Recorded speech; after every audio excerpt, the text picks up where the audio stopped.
Paracha de Shoftim. Tu institueras des juges et des magistrats dans toutes les villes que l'Éternel ton Dieu te donnera, dans chacune de tes tribus, et ils devront juger le peuple selon la justice. Ne fais pas fléchir le droit, n'aie point d'égard à la personne et n'accepte point de présent corrupteur, car la corruption aveugle les yeux des sages et fausse la parole des justes. C'est la justice seule que tu dois rechercher, si tu veux te maintenir en possession du pays que l'Éternel ton Dieu te destine. Deutéronome 16. Rachi explique qu'on ne peut accepter de présent corrupteur, y compris pour juger correctement et sans fausser la justice, puisque l'expression « ne fait pas fléchir le droit » inclut de ne pas accepter quelque don corrupteur que ce soit. Car accepter un présent corrupteur, c'est s'exposer à chercher à disculper le justiciable, même si cela est injustifié. Le Rida fait remarquer judicieusement que la corruption dite shochad suggère l'idée de fléchir le droit, tate mishpat. En effet, dans l'alphabet hébraïque, shochad, corruption, shin est suivi de tav, chet est suivi de tet, dalet est suivi de he. Nous avons ici le mot tate dans shochad. Le moyen employé pour faire agir quelqu'un contre son devoir, contre sa conscience, entraîne une altération, une décomposition de la justice, une manière de faire céder peu à peu quelque chose qui s'opposerait au droit. Le Chazon Ish, parlant du droit, c'est-à-dire de ce qui est permis par une règle, parce que le droit me dit ce que je peux faire ou ce que je ne peux pas faire, et qui indique aussi ce qu'autrui me doit, ce que je peux exiger de lui, la mitzvah de la Torah, qui exige de ne pas fléchir le droit, s'applique stricto sensu au droit seulement. Ce qui signifie que pour les règles concernant ce qui est permis ou interdit, Issur ve'eter, en matière de législation hébraïque, elle n'est pas couverte par cette mitzvah. Et elle reste soumise, les lois du Issur ve'eter, à l'appréciation du rabbin consulté. Prenons l'exemple d'un animal appartenant en propre au rabbin en question. Si ce dernier décide de consommer cet animal, il peut l'abattre rituellement, et on ne peut l'accuser d'être corrompu, sous prétexte qu'il cherchera à prouver coûte que coûte que l'animal qui lui appartient serait apte à la consommation, malgré certaines réticences rituelles. En fait, un sage authentique qui craint Dieu sincèrement, rien au monde ne pourra le faire fléchir de la dite vérité. En effet, la justice au sens moral est à la fois un principe exigeant de l'application du droit et la norme idéale de ce droit. On retrouve ici les deux sortes de droit, le droit positif, c'est-à-dire l'ensemble des règles et des coutumes d'usage dans une société donnée, et le droit idéal, ce qui est conforme à la loi morale et qui réalise ce qui est bien, ce qui est bon d'exiger, selon l'autorité qui le fonde. Exemple, le droit de la Torah fondé sur la volonté de Dieu.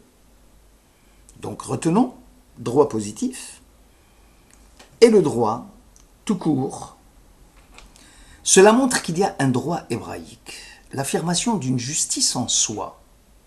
Pour la conscience religieuse de la Torah, Il y a une justice éternelle au-delà de toute justice humaine. Il n'y a pas le droit moral seulement, il y a un droit qui relève plus de la divinité, c'est-à-dire de la justice divine, puisque dans le judaïsme, toute justice provient de Dieu, lui seul en est la source, et une justice universelle émanée de la raison seule ne saurait suffire par elle-même. La justice de la Torah est liée au bien, qui est avant tout l'expression de l'ordre et de la mesure. L'injustice détruit l'harmonie des mondes et nuit à l'individu en conflit avec le cosmos et la cité, puisque celle-ci étant le reflet de celui-là. La justice au sens de la Torah lie les hommes selon des lois harmoniques et qui les unifient. L'injustice sépare les hommes et les divise. Il y a donc une justice idéale dont les lois doivent en être l'expression. Cette justice trouve sa source dans la Bible, dans Dieu, et qui aime les hommes de manière égale, où chaque homme est pleinement homme, et tous les hommes possèdent une dignité identique et inaliénable, au-delà de toute différence naturelle ou sociale. La justice, dans la Torah, est une valeur transcendante. Le Chazon Ish se demande pourquoi la Torah exige-t-elle de ne pas fléchir le droit?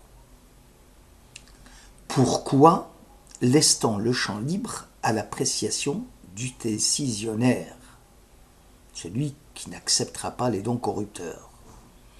Consulter en matière de permis et d'interdit, alors qu'en matière de justice, la justice appartient à Dieu. Est-ce que dans le cas qu'on a soulevé tout à l'heure du permis et d'interdit, n'y a-t-il pas aussi un danger du don corrupteur pour le juge décisionnaire?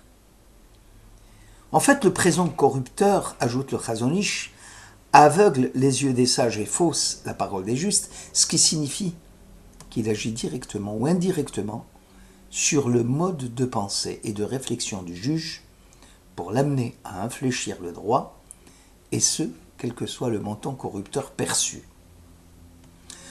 Le traité talmudique Ketubot 105 rapporte le récit de Rabbi Ishmael, qui avait donné son champ métayage et qui percevait en échange des fruits tous les mercredis du mois.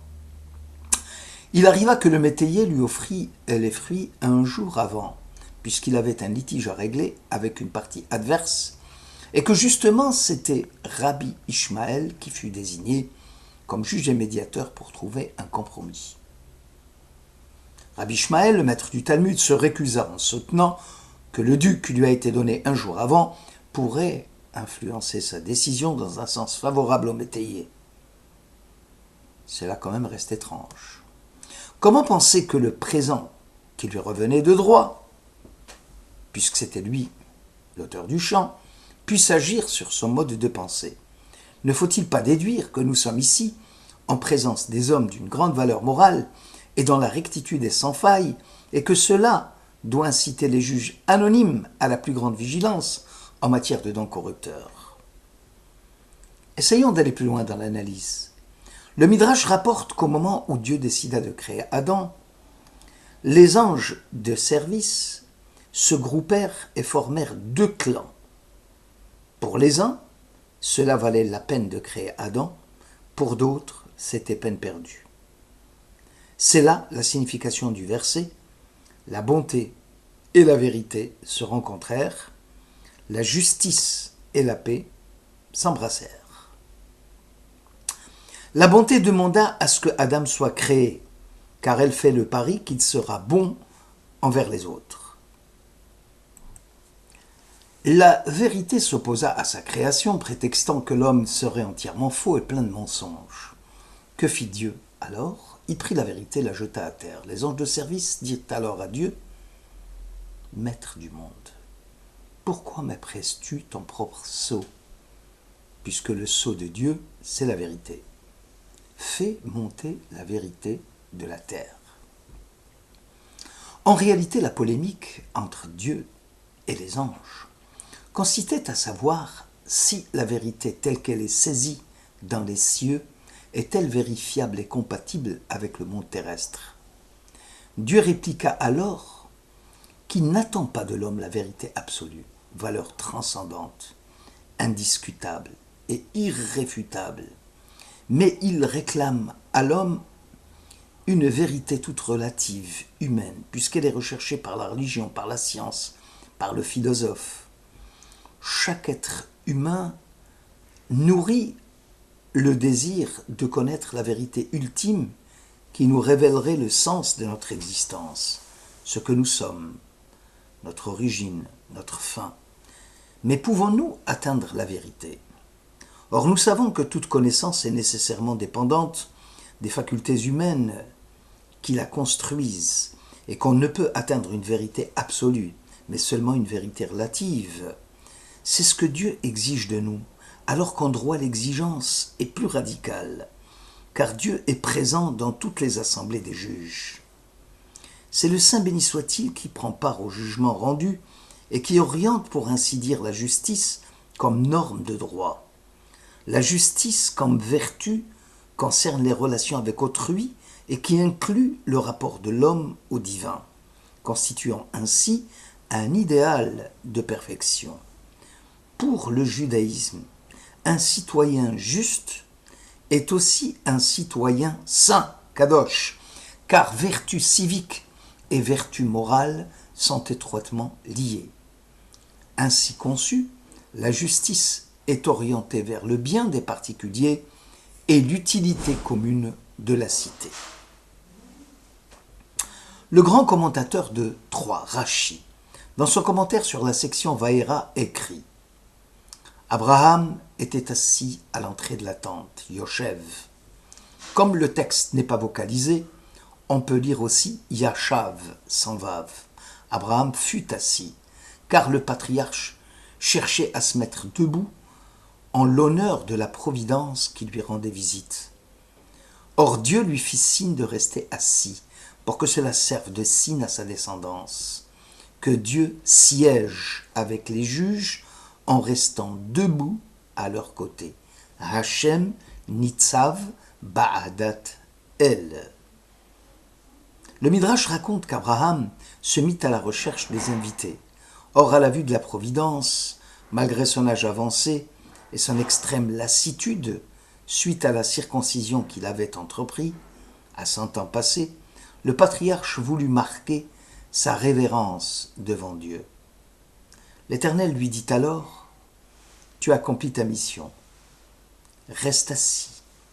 C'est à moi, Dieu, que revient la charge d'aller te procurer des invités. » Ainsi, Dieu va dépêcher des anges auprès du patriarche. Affirmer que le droit est d'origine transcendantale, c'est-à-dire que les juges seuls, livrés à eux-mêmes, malgré leurs années d'études de droit et leurs compétences affirmées, ne peuvent atteindre par leur propre investigation la vérité absolue.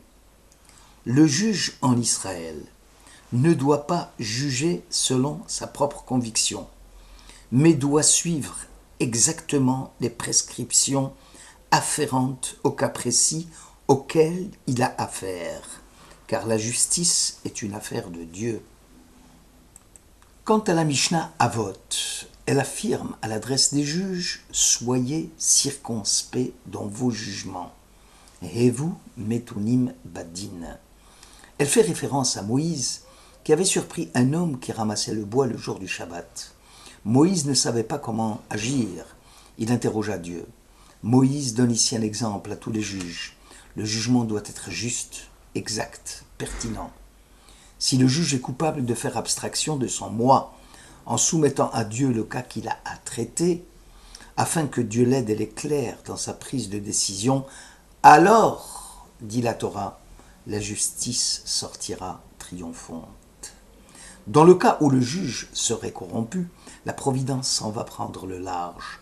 La recherche de la vérité devient un simulacre de justice, une vérité toute relative, humaine, fragile et hélas, faussée dès le départ. C'est exactement ce que dit le traité Sanhédrin. 7a. Tout juge qui rend la justice selon le critère de la vérité absolue fait régner la providence dans le camp d'Israël, et l'inverse est aussi vrai. Qu'appelle-t-on vérité absolue? En hébreu, emet la amito, ou bien emet muchletet. Les commentateurs du Talmud, les Tosafistes, dans Baba Batra 8, commentent ainsi. Emet, la vérité du juge, doit être cohérente avec la amito, avec la vérité de Dieu. Ceci explique l'énoncé du traité Matot 5.